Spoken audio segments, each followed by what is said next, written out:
When the soul descends into incarnation, it identifies itself with its ego, the temporary self of its incarnation. And it forgets who and what it is.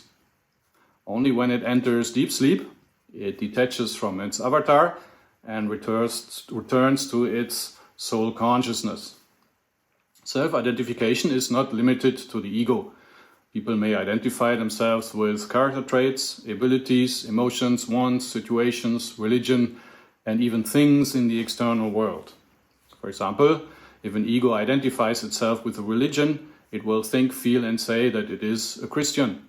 If an ego identifies itself with a family role, it will think, feel, and say that it is a mother. If an ego identifies itself with its career, it will think, feel, and say that it is a programmer or nurse or taxi driver.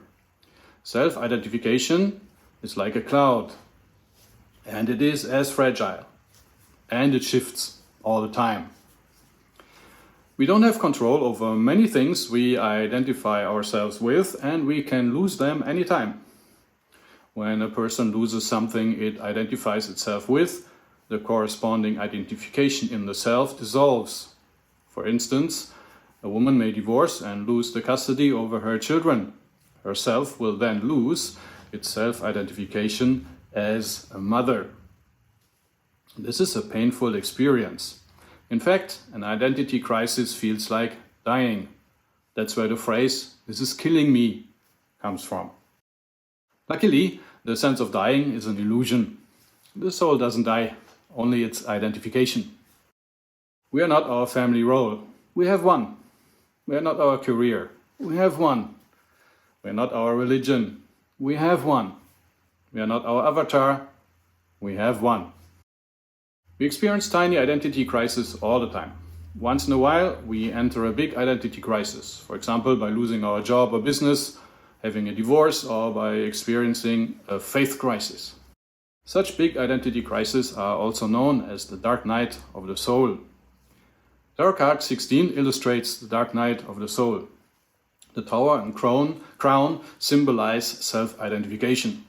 The falling man represents our belief system, the falling woman our emotions and feelings. The lightning strike stands for the loss caused by the identity crisis.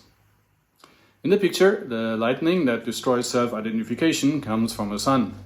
The sun symbolizes the higher self.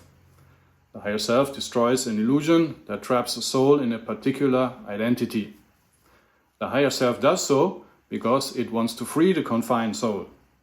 Identity crises are uncomfortable, but liberating.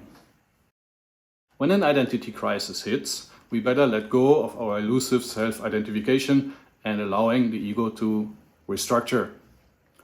The ego is a survivor.